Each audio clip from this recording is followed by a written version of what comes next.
મસળ છે ઓદા મસ્તી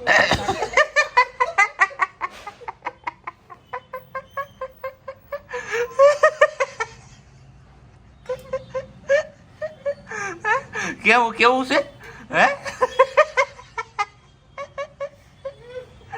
કયો તો કરે કેવું છે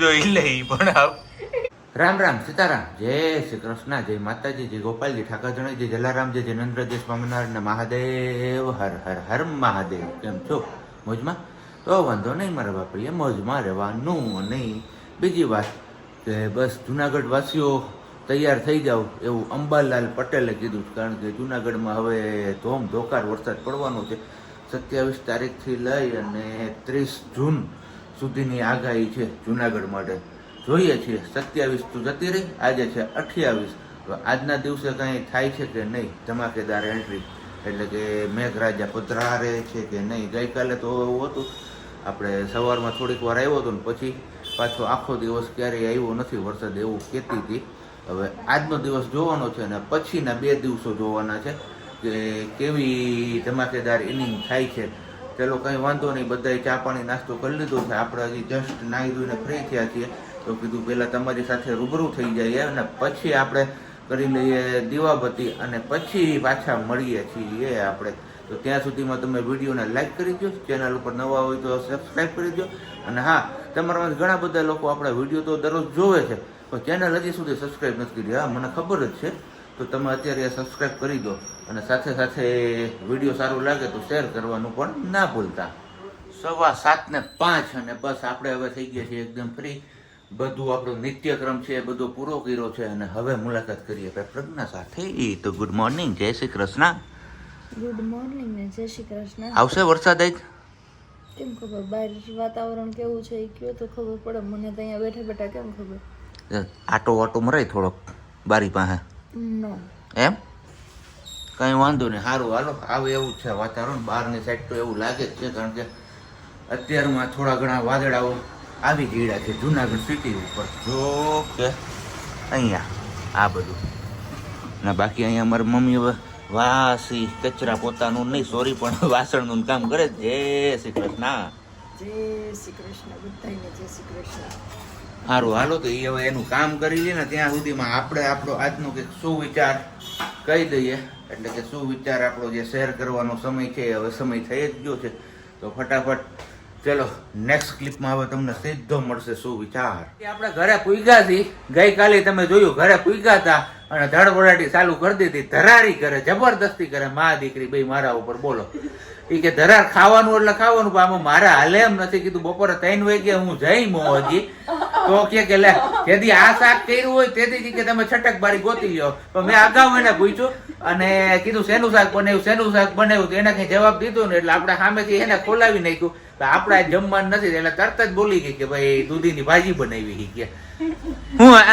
આગળ એની જગ્યાએ દૂધી ભાજીની જગ્યાએ એમ કીધું ને કે પનીર ટીકા બનાવ્યું છે 20 મિનિટ એમ કે મમ્મી મારી 2 રોટલી વધારે કરી જો બપોરે પનીરનું શાક ખાધું તોય તમે ખાઓ પછી ચણાનું શાક હતું કેળાનું શાક હતું સાંભળ પછી ભીંડાનું શાક હતું બટેટાનું શાક હતું રીંગણા વટાણા બટેટાનું શાક હતું આટલા શાક હતા ગમે એટલા શાક હોય ગમે એટલું તમે ખાધું હોય હું તમારા ભેગા 7 વર અમે કાઢ્યા તો મને ખબર છે કે હાઈ જે પંજાબી નું નામ પડે કે આ જણે એમ કીધું હોત કે આલુ પરોઠા છે કે હારું છે તો 20 મિનિટે તમે એમ કહેત કે હું ખાઈશ થોડુંક ખાઈશ પણ ખાઈશ પણ આજ તમે આમ જો અત્યારે મેં એને શું કીધું ભાઈ જો તમારી બધી આપણે નહીં ખાય સાંજે મોડેથી ભૂખ લાગશે ને ત્યારે ખાઈશ બાકી અત્યારે તો હાલે એવી પરિસ્થિતિ કારણ કે હું ગોળી પચાવવા હાટવું નહીં હું નહીં તો નકર હું ખાઉં વાતું હવે વાત તમારી તમે ડબરો ખોલો નાસ્તાનો એટલે હું નાસ્તા ડબરો ન બતાવું રાઈતે ગમે એટલા વાગ્યા હોય તો મને કેવું 1:30 વાગે ડબરો ખોલો ને ઈ બતાવું જો પેલા તારી નીંદર ઉડેસ અત્યારે હું જાગું જ છું અત્યારે ધવલ કેવું કરે રાતે જઈમાં હોય હાઈ પછી જઈમાં હોય પછી હુવા ટાઈમે નાસ્તો કરે નાસ્તો કરીને પછી પાછા હુઈ ગયા હોય પછી રાતે નીંદર ઉઠે મારે ભૂખ લાગે તો રાતે નીંદર ઉઠે 1:30-2 વાગે તમારે કોઈ નહીં ઉઠે એ રાતે 1:30 વાગે નીંદર ઉઠે ને એવા ટાણે ખાય. તો જો ભાઈ ભૂખ લાગે તો કઈ ભૂખ ઘરે હોય તો ખાઈ જ લેવાનું ને બહાર હોય ને એવી જગ્યાએ હોય ન ખાવાનું મળે તેથી આપણે કાઢી લેવાનું. પાછા એમ કે મારે એક ટાણાનું કે ઓછું કરી નાખું છે ખાવાનું એટલે વજન ઉતરી જાય. રાતે 3 વાર ખાવા જોઈએ એ બંધ કરી દો તો ઉતરી જાય. સારું લ્યો બીજું હું ખાવ તમે દૂધીની ભાજી તમારે ખાવાની 2 રોટલી ને ભાજી તમને બધાને કહે છો મને નથી કહેતી. તમારે દવા લગભરી તમારે ખાવાની છે. વાહ હા જો અને બપોરે હે ને બહારનું જેમ હોય ને ત્યારે તમે બધા કહેજો આમ પેટ ભારે ભારે લાગે કે ન લાગે તો એ પચાવવા હાટું કેસો તમે ઓલી 1.5 લીટરની થમ્સઅપ ની બોટલ આવે ને હું ને ઓલા ભાઈ સુરજભાઈ મારી હારે આવે ને આમ બે પી ગઈ કે આપણે કે સાંજે જમવાનું વિચાર નથી કે પેટ આવું ભારે ભારે જ લાગે તો 1.5 લીટર થમ્સઅપ પી ગયા. કીધું હાલો કંઈક પચે તો હજી જુનાગઢ પૂગી ગયા કેશોદ થી કલાક જેવો સમય થાય તોય હજી પેટમાં કઈ હલબલ થતું જ નથી. એમ થાય કે હજી અત્યારે જ જઈમાં હી બધું હલબલ થઈ જાય. 8 વાગે તો છેલ્લી બાકી 9 વાગે હમણાં 3 દી થી 9 વાગે ખાવશો 9 વાગે ખાવાનું. બાકી 2 રોટલી ને દૂધીની ભાજી ખાવાની છે 3 વારથી ઘરમાં દૂધી આવે હું એકલી પૂરી કરું છું. દૂધી મેં કોઈ દી જિંદગી દૂધી નહોતી ખાધી. મારી જિંદગીમાં એક શાક એવું નહીં ખાધું બધું ખાઈ લીધું. હવે દૂધી બાકી હતી એ 3 વારથી ખાવશું. આ વખતે દૂધી ખાવાની દૂધીના નામે કજ્યો થાય ભલે દેવું દૂધી ખાવાની એટલે ખાવાની. મમ્મી કે મારે ગુવારનું ખાવું તમે કે મારે ખાવું નથી. હું એકલી દૂધી ગુનેગાર છું. હું એકલી દૂધી ખાઉં. તને ભાવે છે નહીં તમારે કોઈ દૂધી નહીં ખાવાની મારે એકલી ને દૂધી ખાવાની. તને ભાવે છે એટલે ખાશો. મારું મન જાણે મને કેવી ભાવે નહીં દૂધી ખાવાની. આપ જોઈ આ દૂધી એ તો રામાયણ કરાવી ભાઈ. મમ્મી નહીં ખાવાનું તમારે ઈ કે મારે બપોરનું ગુવારનું ખાવું છે. હું દૂધી નહીં ખાવી કે બધાને દૂધીમાં તો પૂણવારો બેટો મને કે તું ખા પછી આપણે પૂછ બપોર શેનું છે ખાવ બેટા હું છે દૂધી ગલકા કા તો ગલકામાં પડવાનું કા દૂધીમાં બેમાંથી એકમાં જ પડવાની. તુરિયા તો કે આવતા નથી. આવે ને તુરિયા તો હે દૂધી ને હે દૂધી ને જો આમ ખાવાના માર નથી ખાવા કા હું કા ના માર નથી ખાવા ઢોકળા. કાઈ તો કાલ આપણે હે આમને દૂધીનું શાક ને રોટલી ખાવાની અને તમારી દૂધીનું શાક ને રોટલી ખાવાની. તમને બધાને કહો મને નહીં. દવા લગભરીને સવિતાબેન ને બેહીને ખાવાનું. પેલા તું ખાજે પછી વધશે ને તો અમે ખાવું. મેં ખાઈ લીધું. મેં તો ખાઈ જ લીધું છે. મને બાજુ વાળે ધરાર બેહાડીને ધરાર ખવડાવ્યું બટકું મૂકી દેતી હતી ઈ ખવડાવ્યું. હવે એનો વારો મેં એને કીધું છે અહીં કે મને જો ગેસ કે કઈ થયું ને તો ઈ બટકું બહાર પડ્યું તો તમારો વારો છે. અને હવે અટાણે તમને બેન દૂધી હું ખવડાવું. સારું હાલો હવે અમારી આ ધેડ તો હજી પૂરી જ નહીં થાય. આમને કદાચ રાખશું ચાલુ તો કન્ટિન્યુ રહે. હવે આપણે જસ્ટ હજી ઘરે આવ્યા તો નાઈ ધોઈને પાછા ફ્રેશ થઈ જઈએ પછી દૂધીનું શાક ખાઈ લે. પછી દૂધીનું શાક ખાઈ લે. સારું હાલો ખાઈ લેવું બસ. દૂધીનું શાક ખાધા વિના છૂટકો નથી આપણો. નાઈ ધોઈને ફ્રેશ થઈ ગયા અને કેટલાક વાગ્યા છે જુઓ તો 8 કરી હતી. હવા 8 થયા છે હજી. હવા 8 જ થયા છે હજી. હજી આમાં કઈ હલે એમ નથી. ડબ્બો જ લાગે છે પણ હવે આમનો આગ્રહ છે તો આપણે કીધું ખાઈ પી લઈ બીજું તો હું બરોબર ને હું આમાં.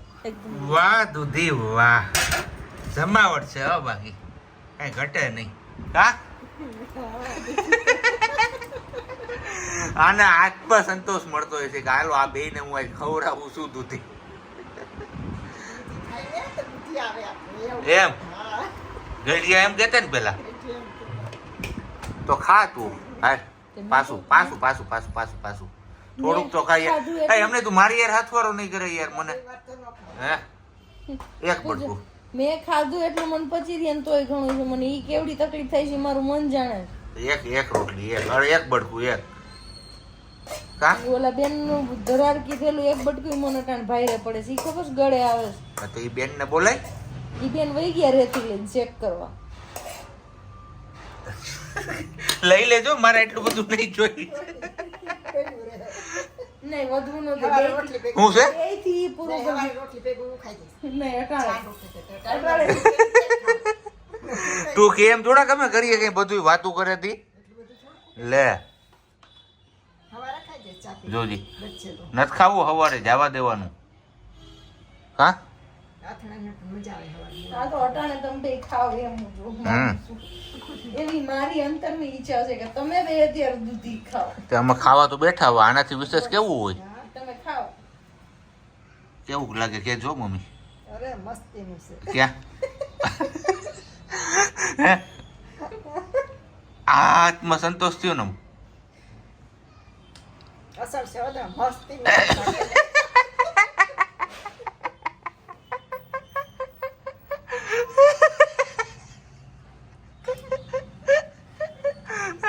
કેવું કેવું છે હે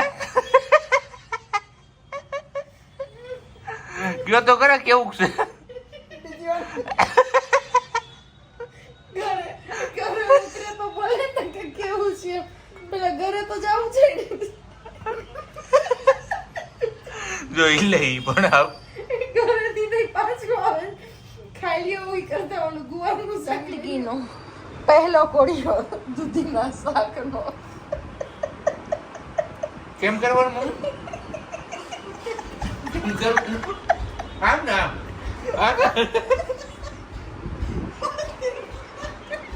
કેવું છે મસ્ત કામ દુખવા મીંડો ઈ જ વાત છે. મને એમ થાય તો ખાવ ને તો મને દુખવા માંડે. હું કરું દુખે તો હું કરું બસ મારે હું ઈ જ કહું છું મને દુખે પણ તોય મારે શું કરવું કયો. કાંઈ નહીં છાશ તો હે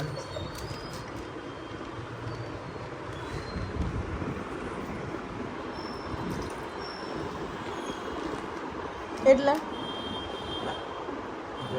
છાશ કેમ લીધી કેમ લીધું ઓલો ડોલી ચાય વાળો ચા બનાવે ને કેમ કેમ બાજુમાં કેમ લીધી એમ કોણ કેમ લીધી છાશ આ બાજુ ચાવામાં તકલીફ પડે ને એટલે કીધું આખું પાખું ચાવીને ઉતારું ચાવામાં તકલીફ પડે કે છાશ ધક્કો મારવા લીધી ભાવે નહીં એટલે હાવ હાચું રિવ્યુ આપો હવે. કેવા દુખાવા ઉપડી ગયા આગળ એ મમ્મીનો રિવ્યુ લેતા હતા અહીં આજ માણસને કાંઈ હતું નહોતું ને એમ જોઈ. ખરેખર આને ભેગા પાવ હોય ને ઓર મજા આવે હે મમ્મી એટલું મસ્તીનું બન્યું છે. અરે શાક અસર મસ્તીનું છે. બધું નાખ્યું. તમે બે રોટલી ખાઈ ગઈ એટલી વારમાં નો ખાધી હોય તમે ચોપડેલી છે હાવ ચીટિંગ ચોર છે હાવ ચીટિંગ ચોર. હમણાં માં બાજુમાં આવે છે તમારે ખાવું છે પાર્સલ કાંઈ વાંધો નહીં ચલો હવે મજાક મસ્તી તો જાજી થઈ ગઈ પાછા મળીએ આગળ. તો ખવાય પીવાય ગયું ને હવે જવાનું છે આપણે દૂધ લેવા કારણ કે હમણાં આપણે ઓલા તબેલે પહોંચી નથી શકતા સાંજે મોડા આવીએ છીએ એના હિસાબે તો હવે લોખંડનું તબેલો એટલે કે લોખંડની ભેંનું દૂધ લઈ આવીએ ફટાફટ ને પછી જોઈએ 12 છાંટા ચાલુ તો થઈ ગયા છે પલર રહીએ એની પહેલા આપણે આવતા રહીએ પાછા.